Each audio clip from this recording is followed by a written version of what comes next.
There you go. You have completed your Yay. questions. You are the winner of a violations terms of service completion policy training. What that means is that in 90 days, freaking, It's screenshot. I will no longer have a warning. Thank you very much for your patience and consideration. We are glad that you have participated in this game show, and we wish for you to come back for the next episode of Policy Training here on the Minds Roundtable weekend event. Yeah. Now, what's next? What's next, you may ask? Okay, your warning will expire on May the 13th, 2026. If you violate the medical misinformation policy again before this warning expires, you get a strike. If you violate a different policy, you'll get another warning with the opportunity to take another training. And right here I want to mention too that they also do not mention at any point in time until after you do it, but during this freaking 90-day period, if you get in trouble and you get a strike, this warning doesn't go away. Yeah, because there's 3 strikes, isn't it? No, I mean it just doesn't go away. If you get in trouble with another warning, you get warning on your freaking did they say channel. The 90 days would refer to the last final strike? Or final warning. So if you, let's say you created one warning first, and then on day 89 you create another warning. So you're looking at what, 180 days? Mm-hmm. Yeah. Now see, I don't really know how to cut this shit out, to be honest with you. You don't, because you've already gone through this then. You don't have to, don't you? Well, I mean, it would still be able to trim and cut it out, don't you think? Yeah, but if you wanted to, well, I would use Blender or KDN Live or something else, so you can make it cleaner to the thing. Well, I mean, I don't want to contend with it. If I can save the video, I'm going for it, dude. Okay. You know what I mean? The entire cell, including potentially an intro. Now, I would do it offline. I would actually use Blender or KDN Live or what, something a bit more professional than this.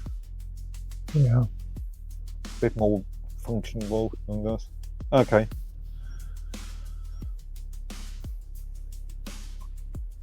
Yeah.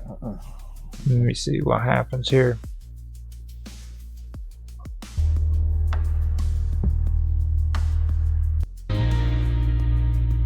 Hey, he was at the pool and Corn Pop was outside and I don't know.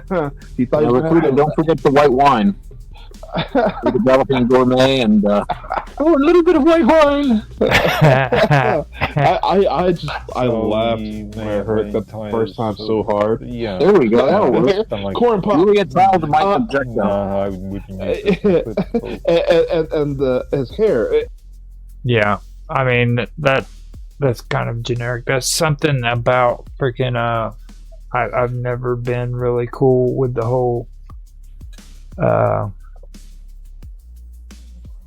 to help us improve the experience for handling a violation. And,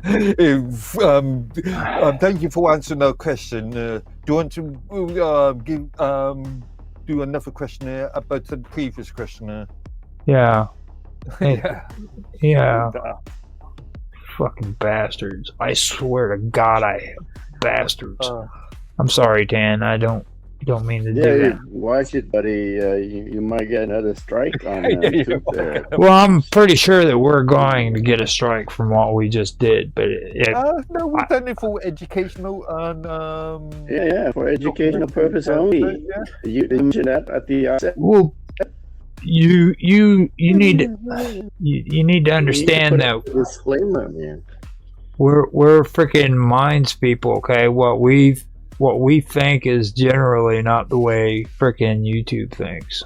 So there's a good chance that the freaking I mean, from that training, it's very educational. Yeah, I don't think anybody's done anything like that before. I think we've actually done something iconic again.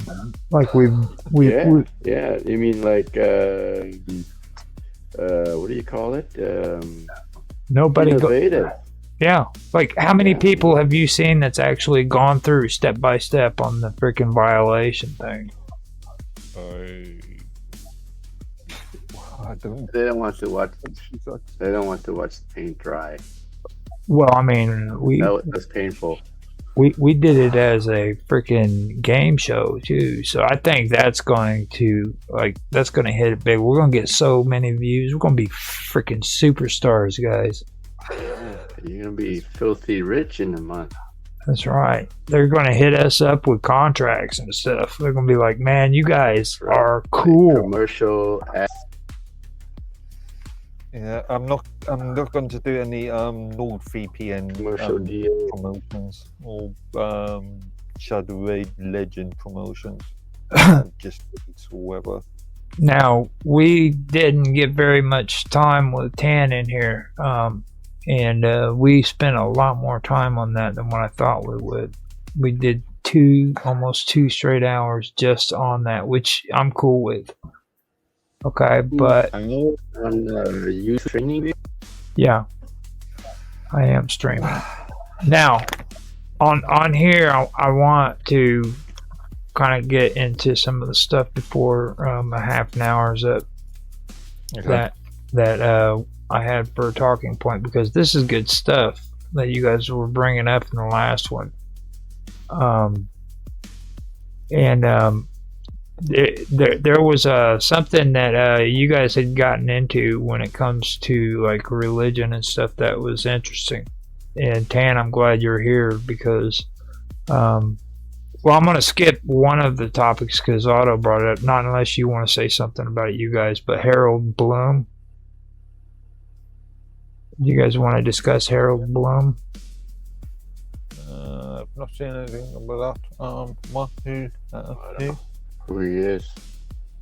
Harold Bloom. Hold up. Harold Bloom was born or lived between 1930 and 2019. He was the one who.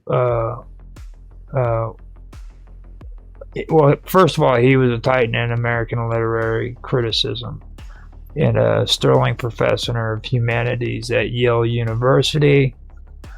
He's known for his prodigious memory and monster reading habits, allegedly absorbing 400-page book in an hour. He authored over 50 books and edited hundreds of anthologies. Now, his core theories and contributions was the anxiety of influence in 1973, and this was his most famous theory, which posits that strong poets engage in an Oedipal struggle.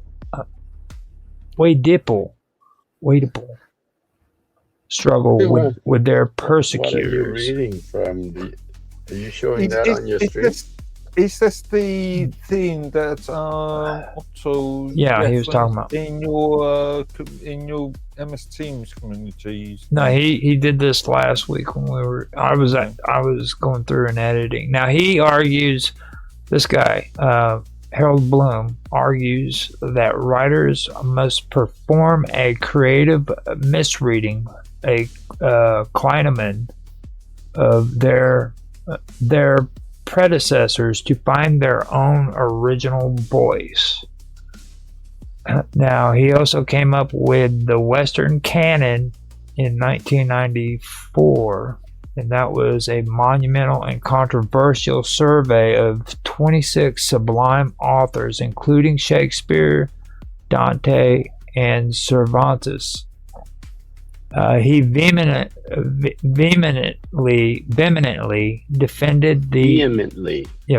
vehemently defended the aesthetic value of these works against what he called the school of resentment. Critics focus on multiculturalism, feminism, and Marxism.